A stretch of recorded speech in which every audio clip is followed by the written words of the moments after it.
Ray Dalio, the billionaire founder of Bridgewater Associates, the world's largest hedge fund, warned that the focus on the latest wave of U.S. tariffs is obscuring a far more significant and historic shift: the decline of the United States and the rise of China. Ray Dalio cautioned that while the new tariffs and their market impact are important, they are mostly about the symptoms, not the disease. The billionaire investor highlighted 5 big forces and their interrelationships, which are the real drivers of overall big cycles changes. As per Dalio, the bigger picture involves the breakdown of major global systems: economic, political, and geopolitical. There are 5 major forces that operate in a big cycle, and those together they operate in that big cycle. And those 5 forces are: first, there is the money, debt, markets, economy force, and we now have a debt issue, a big debt issue globally that is very important. That's a force, that financial force. The second force is the internal order and disorder force that goes in a cycle in which there is then greater and greater gaps and conflict between the left and the right, and populism that forces a great conflict like a civil war, which I believe we are in a form of civil war now that's going on within countries. The third is the great world power conflict, that when a great power runs the world order and then there's a rising power that challenges that, you have a great power conflict, US-China. Number 4 is, throughout history, is acts of nature. Droughts, floods, and pandemics have killed more people than wars and have toppled more orders than anything else. And now we have climate and the acts of nature, which are a big force. And the 5th big force, all through man's history, is man's inventiveness, particularly of technologies. The current monetary system is unsustainable. There's too much debt, and both borrowers, like the US, and lenders, like China, are addicted to an imbalanced relationship. The US consumes and borrows, while China produces and lends. This model is faltering as global trust erodes. Deglobalization is pushing countries to prioritize self-sufficiency over interdependence. The US, just for instance, is worried about relying on China for critical goods, while China fears not being repaid. These tensions are leading to a necessary and disruptive reordering of the global financial system. The American middle class has been hollowed out by manufacturing decline, which worsens political instability. Debt levels, especially the US government debt, are growing at unsustainable rates, making major economic shifts inevitable.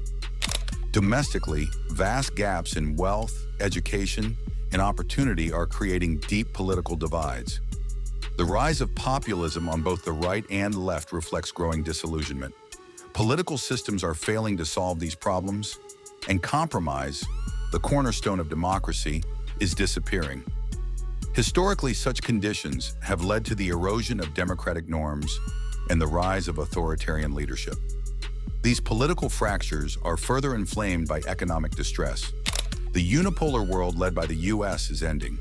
The global order is shifting from multilateral cooperation to unilateral power plays. America First is just one example of this change. We're seeing trade wars, tech wars, and geopolitical conflicts emerge in this new paradigm. The rules that held the international system together are no longer respected or relevant. Natural disruptions like climate events and pandemics are adding strain. Simultaneously, rapid technological change, especially AI, is transforming economies, warfare, and geopolitics. Technology is both a disruptor and a potential solution, but adds complexity to an already unstable system. Ray Dalio explains that Donald Trump's actions on tariffs will have widespread and disruptive effects across 5 key areas. Economically, they will unsettle the monetary and market systems, amplifying existing imbalances. Politically, they are likely to intensify domestic divisions and could undermine Trump's own support base. Geopolitically, the tariffs will strain international relations, fueling financial, economic, and strategic tensions. On the environmental front, they may weaken global cooperation needed to address climate change. In terms of technology, while tariffs could encourage more tech production within the U.S., they may also hinder innovation by disrupting the capital markets that fuel technological advancement. These patterns aren't new. Similar cycles, economic collapse, political division, and wars have occurred throughout history. They typically lead to the formation of new global and national systems. Studying past responses like debt defaults or capital controls can help us prepare. Understanding the big cycle of rising and falling systems is essential.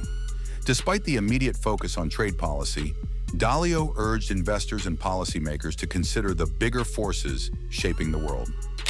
At the World Government Summit in February 2025, Ray Dalio sat down with Tucker Carlson to discuss the U.S. debt crisis and offered insights on what actions Donald Trump should take to address the nation's mounting economic challenges. It feels like we're at the tail end of a cycle or the beginning of a new cycle. Yes. Do you think that's fair to say? Yes. The famous 80-year cycle. So this is obviously a pivot point. If we could just start with the first, debt. Can you give us a scale, a sense of the scale of global debt right now? It's now unprecedented in all of history, and I want to just explain that how it works. There's a supply-demand situation. The way the debt cycle works is think of credit and our credit system as being like a circulatory system. That credit brings buying power, brings nutrients to all of the system. But that credit that we buy things with, we buy financial assets, we buy goods and services with, creates debt. And that debt accumulates like plaque in a system that begins to have a problem because it starts to squeeze out spending. For example, the US budget, about $1 trillion a year now goes to pay interest rates. And over the next year, we're going to have over $9 trillion of debt that we have to pay back and roll forward, hopefully. So there's a supply-demand issue with this debt. One man's debts are another man's assets. And if those assets do not provide an adequate return, or they feel that there is risk in those assets, yes, there's not enough demand for that debt, there is a problem. And that problem is that interest rates then start to rise, and those holders of the debt begin to realize there's a debt problem, and worse on this supply-demand is that they have to sell the debt. Imagine if you thought your assets are not good, you're going to want to sell those assets, and that creates this terrible supply-demand balance that produces a great conflict. Now, the central bank can either let that happen, interest rates rise, asset goes down, economies suffer, or they come in and they print a lot of money. At the end of the day, they print a lot of money, and as a result, you have a monetary inflation type of situation. That's the situation we're in. We're in that situation. It is so critical in terms of the supply and demand. When I calculate the supply and demand over the next year and 3 years, we have an immediate issue. In the next 3 years? Yes. Can you be more specific about what that issue is? Like, what does that look like if not addressed in the next 3 years?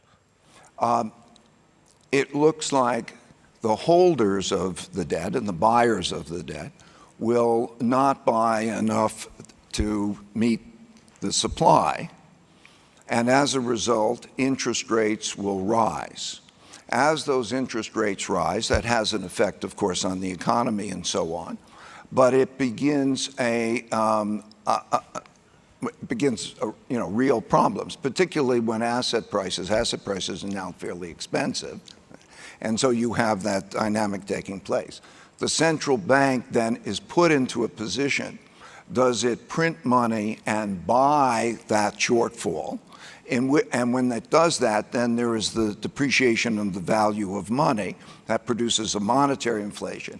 In any case, there is a movement from this treasury market, which is the backbone of our whole financial system, to be, there's a trauma in that.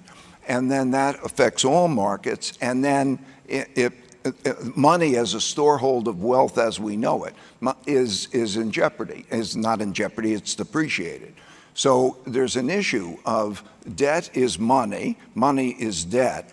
And if you're holding, if you have a supply-demand problem, yes, and it's not good to hold that asset, you're going to have the selling of that asset, and you're going to have that kind of spiral. And we needn't do this. Okay, it's alert, but the existing, I'll speak of the United States, but a number of countries face this issue.